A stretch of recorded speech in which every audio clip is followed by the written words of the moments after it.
Thank you very much for the introduction, and thank you for inviting me and allowing me to participate. Thank you to MSA-PSG for hosting this event. Um, I'll start by saying Assalamu alaikum wa rahmatullahi wa barakatuh, and Ramadan Mubarak to all of our Muslim brothers and sisters. I have to say, starting with Sister Fatima, that was a wonderful spoken word. You really killed it. I already shared it with my kids and a few friends, and everybody agrees that that was really excellent. So thank you for that. And Dr. Ilham from Tehran, thank you for your expose. That was excellent. And Manar, as I was listening to you, of course, I could see everything. I could relate to the things you were saying so well. Many I've seen from the other side, of course, and many I've seen, with my Palestinian brothers and sisters. And of course, thank you, Manar, very much for running and operating Mint Press and for publishing my articles regularly. I think your work is fantastic. Mint Press News is a fantastic operation. You talked about how you talked about the normal in Palestine, and how normal the violence is, and how normal the occupation is. And it's true, it is horrifying to see on the Israeli side, which I know all too well, having come from that side, the violence, the oppression, the tools of the oppression, and everybody's participation in the tools of the oppression, whether it's in the military or in the secret police or in the airport security. Everybody has a son, a daughter, a brother, a sister, or they themselves are participating in these arms of the oppression. And it's really quite horrifying to see how casual people are about this, and how normal it is. And of course, on the Palestinian side, the tear gas, the killing, the shooting, the detention, the arrests, a father arrested, a mother arrested, a child arrested, detained, tortured, beaten. It's life. It's completely normal. And I want to clarify, when I talk about Palestine and all of these things that I just mentioned, I talk about all of Palestine. I talk about the Nakab, I talk about Al Jalil and Yafa and people in Haifa and Akka, and regardless of where they live, the West Bank and so forth. So this is the reality for Palestinians, regardless and wherever they live.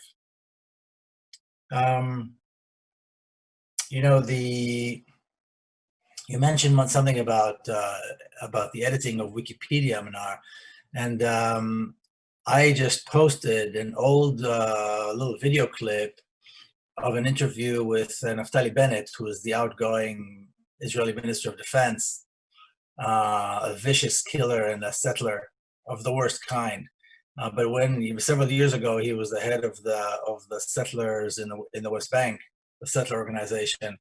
And he's giving an interview, and it's during a conference where they're training people to go on Wikipedia and edit, so that what you read on Wikipedia has their slant on it. So anyway, I just posted that. It was really quite hard to believe. Well, not maybe hard to believe, but incredible to see. And now when we say that Palestine is far worse than just apartheid, I speak with some authority because I come from the privileged side of the apartheid regime. And when you come from the privileged side of the apartheid regime, you see things that you don't otherwise see, and you're exposed to things you're not otherwise exposed. And to begin with, my entire education, my entire growing up as a son of an Israeli general, as a grandson of a signer of the Declaration of Independence. I had a great uncle who was the president of the state of Israel, and so on. So the discourse, the Zionist discourse, the Zionist vision, the actions of the Zionists were something that I grew to admire and adore and look up to. But also, I was exposed to everything everybody talked about all the time. I mean, the state, the Zionist state, Zionism was everything. That was the conversation around the dinner table. That was 24 hours. It's what we heard, what we learned, what we talked about, what we cared about. is really kind of a neo-fascist upbringing, I have to say, in that regard. So it's not like I learned about it from because I read a book or I took a college course. I grew up within that.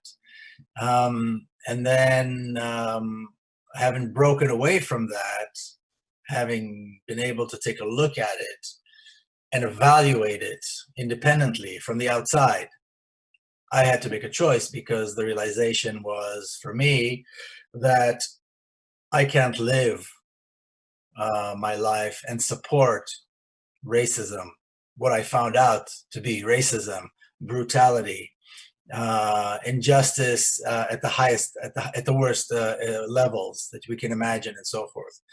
And so, having made that realization, I had no choice but to reject Zionism and to reject the state of Israel. And that's where I stand now, and that's how I do what I do and why I do. Now, what could be worse than apartheid? I mean, how, apartheid is defined as a crime according to international law, a crime against one of three crimes against humanity, along with genocide and ethnic cleansing. And I think if we take a historical look, the last 100 years in Palestine, we see the development of the apartheid regime even before the state of Israel. And more so, we see the ethnic cleansing and the preparation for the genocide. Now, I don't use these terms lightly. I think if we're going to talk, or we're going to accuse a state or a political entity of any sort of such serious and well-defined crimes, these are crimes that are very well defined by international law, we have to do it with caution. We have to know what we're talking about. And so I would encourage people not to take my word for it, but to check out the exact definition of the crime of genocide, for example, and compare that to what has been going on in Palestine for the last 100 years. To take a look at the definition of the crime of ethnic cleansing and do the same. And to take a look at the crime, or the definition of the crime of apartheid, and compare that to Palestine over the last 70 or so, 72 years. I like to stay away from using the term occupation because when we talk about the occupation, people usually refer to two small parts of Palestine. And these are not only two small parts that were defined by Israel. I mean, the West Bank and the Gaza Strip do not have natural boundaries. They were not always there. They were defined, they were created and defined by Israel. And the whole conversation about the occupation is centered around the Zionist paradigm, which says that there's a legitimate side to Zionism. There's a legitimate aspect to Israel. It allows for that. I think when we talk about Palestine, we should be talking about settler colonialism. We should be talking about genocide, ethnic cleansing, and the apartheid regime, because those have impacted all of Palestine.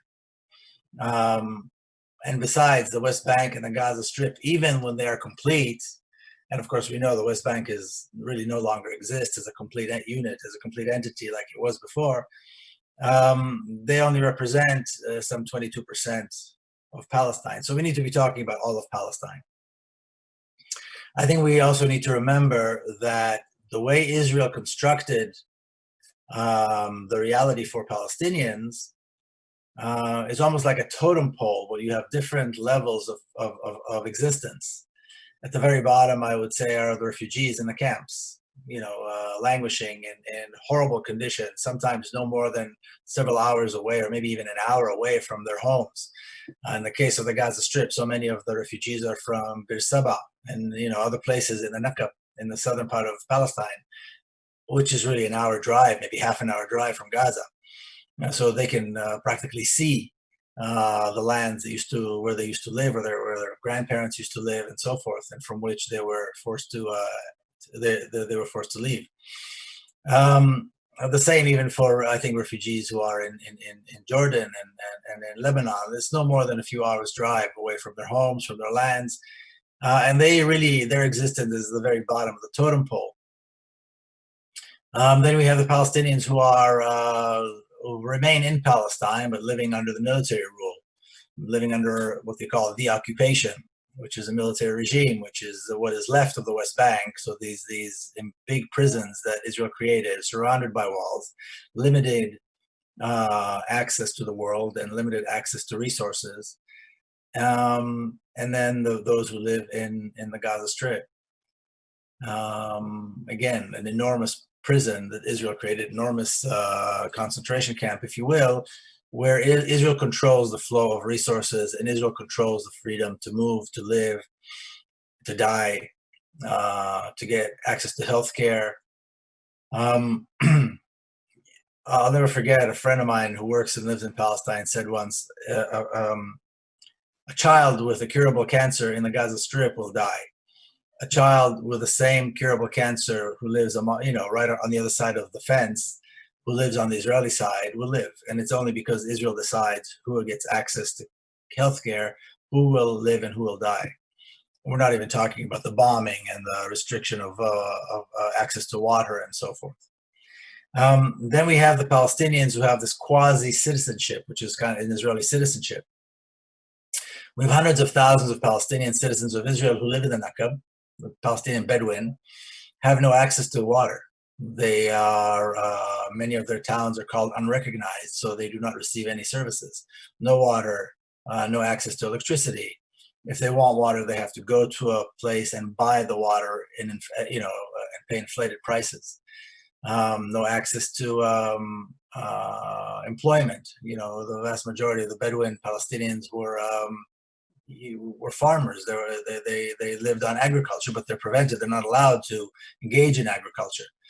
And so they live in horrible conditions, extreme poverty, no access to the basic most resources on the lands that used to be theirs, extreme poverty and all the unemployment and all the problems that come with that. At the same time, Israeli settlements, Israeli colonies built on their land, thriving, because the Nakab, even though it's a desert, it's a very fertile desert.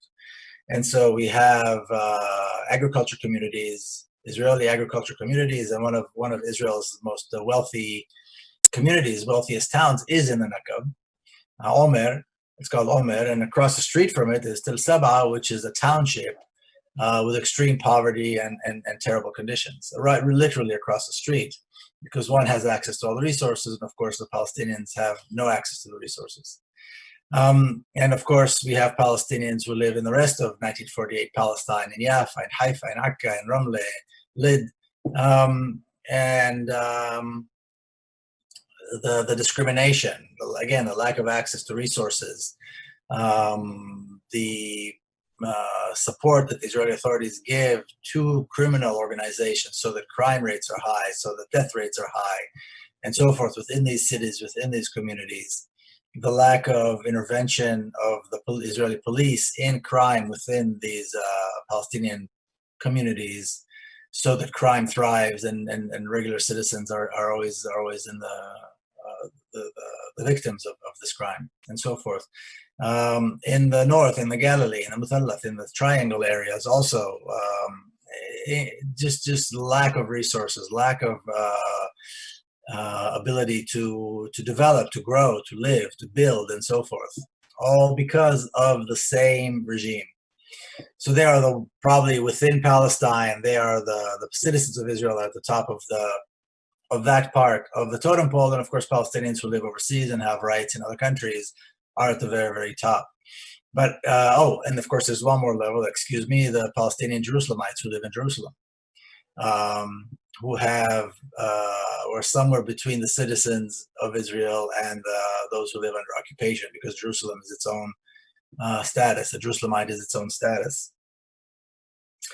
So the genocide is an ongoing process, and I think we've all come to understand that the Nakba, which was just commemorated, is not something that happened in May or throughout 1948.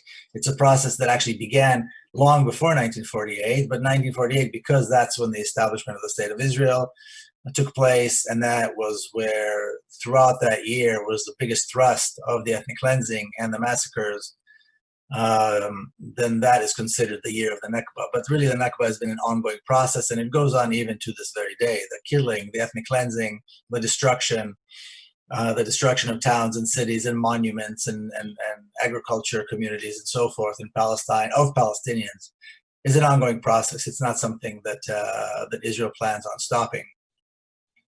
I previously, just a few hours ago, I was on a Zoom meeting with discussing Sheikh Jarrah, the community within Jerusalem, one of the most important, really, communities within East Jerusalem, a neighborhood that has Dar al-Tifl al-Arabi, which is such an important learning institution, which was created by Hind al-Husseini after the massacre of Deir Yassin, as a place, as an orphanage and a school for the orphans of the massacre, and still today is a thriving school. The Hind al-Husseini Women's College is also in Sheikh Jarrah, the Sheikh Jarrah Mosque, the Orient House, and on and on. It's a very, very important cultural heritage, really, as a neighborhood, and yet it's under a vicious attack by the state of Israel, by settlers, to destroy whatever is Palestinian, to get rid of the Palestinians by any means they can, by any excuse they can find, and develop settlements for Israeli Jewish settlers there. This is going on in Silwan, on the other side of the old city of Jerusalem. There's this development called the development of the Jerusalem city basin, which is really the ethnic cleansing of Jerusalem, a concerted effort to bring about the ethnic cleansing of Jerusalem, and really with their sights on the Al-Aqsa compound and the Al-Aqsa Mosque, to bring about the destruction of Al-Aqsa, the destruction of the Dome of the Rock, and the building of a temple, a Jewish temple, or so-called Jewish temple, on that site. That, I believe, is really the goal. That's kind of the jewel of their crown, so to speak. And when we look at the plans, if we're talking about Jerusalem, then they have what they call the development of the Greater Jerusalem, which means Jerusalem starting in Ramallah in the north and going all the way to Bethlehem in the south, with Al-Aqsa compound in the center as a Jewish center. And I'll say this again, when we look at the Al-Aqsa Mosque and the attempts to destroy it, and to the attempts and all the propaganda about building a temple, 30, 40 years ago, that sounded like nonsense. It sounded like fringe talk. And the people who were involved were a small group of people. Today, they have hundreds of thousands of followers. They have several members in the outgoing Israeli government. There are several members of the cabinet who are members of this movement calling for the destruction of Al-Aqsa and the building of a Jewish temple. And of course, this is well known, well documented. The American ambassador in Tel Aviv is one of those people. He was seen speaking publicly, where behind him was this image of the Al-Aqsa compound without Al-Aqsa, without the Dome of the Rock, but with a newly built idea of a Jewish temple. And I think it's important, as we talk about Jerusalem, again, the connection to what is worse than apartheid. Can anybody imagine the destruction of the Dome of the Rock and the Al-Aqsa? A monument of such incredibly important religious importance, historical importance, of such beauty. It is the symbol of Jerusalem is the Dome of the Rock and the Al-Aqsa. That is what Jerusalem, they represent Jerusalem probably more than any other thing, any other monument. And as we look at other important monuments that were either destroyed or allowed to fall into disrepair, the masjid in Tabariya that was built by Dahir Omar. We look at what is happening in Hebron right now, in Al-Khalil, the Ibrahimi Mosque, how they are taking more and more of the Ibrahimi Mosque, of the land around it, and giving it to the settlers. And when we see this happening again in all parts of Palestine, the attempt to destroy the history, the heritage, the monuments that were so beautifully built and developed throughout over 1,000 years, close to 1,500 years of developing of cities and towns, of developing of an agriculture community, of commerce, a rich heritage, a rich culture. And again, I'll say again, these wonderful monuments, the height of which, of course, is the Dome of the Rock and the Al-Aqsa Mosque, they think nothing of destroying it. And that is, I think, what worse than apartheid is. That is what is worse than apartheid, their insistence on destruction. And the argument is, well, Jews were there 2,000 years ago, and therefore, but there were very few Jews there for the last 2,000 years. Somebody else was there. Somebody else lived and built and developed and cultivated and made this country, I'm talking about Palestine, and made Palestine beautiful and unique. But the people who lived there throughout the 2,000 years have no rights. The people who maybe are connected to a tribe that was maybe controlled parts of Palestine for a very short period of time historically, they have rights over the people who are actually there. This is the basic Zionist idea. This is the basic Zionist ideology. And this is also why so many of the most religious, the most orthodox, the most observant Jewish people reject Zionism, because it is such an absurd idea.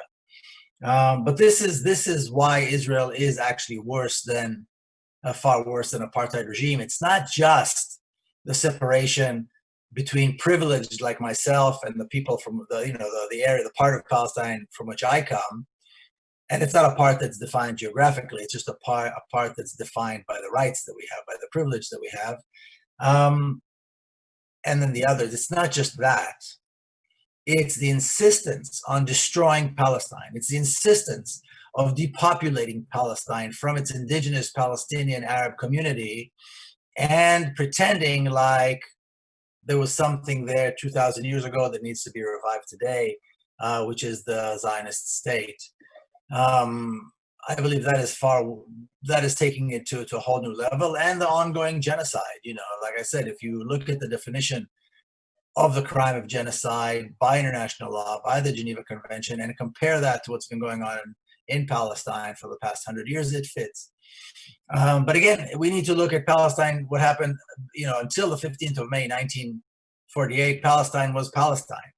And there is a rich culture, and there was a cultivation of the land and an economy and beautiful cities, the cities of Akka and Tabariya and Haifa that were built by Dahir Omar and developed beyond that since by Palestinians. Of course, Yafa, which was a jewel, Ramle, and of course Al-Quds and others all throughout the country.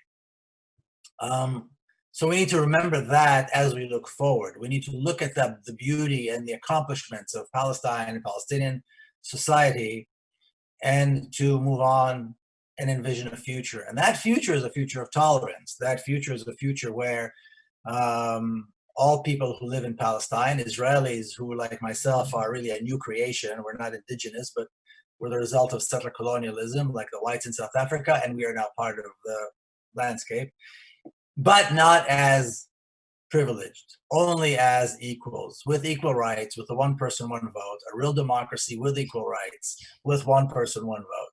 That is the future of Palestine. And we have to do everything we possibly can to break down the Zionist regime and to dismantle it and replace it with a real democracy with equal rights, which is why I wear this pin, which says BDS, supporting the Palestinian call for boycott, divestment, and sanctions.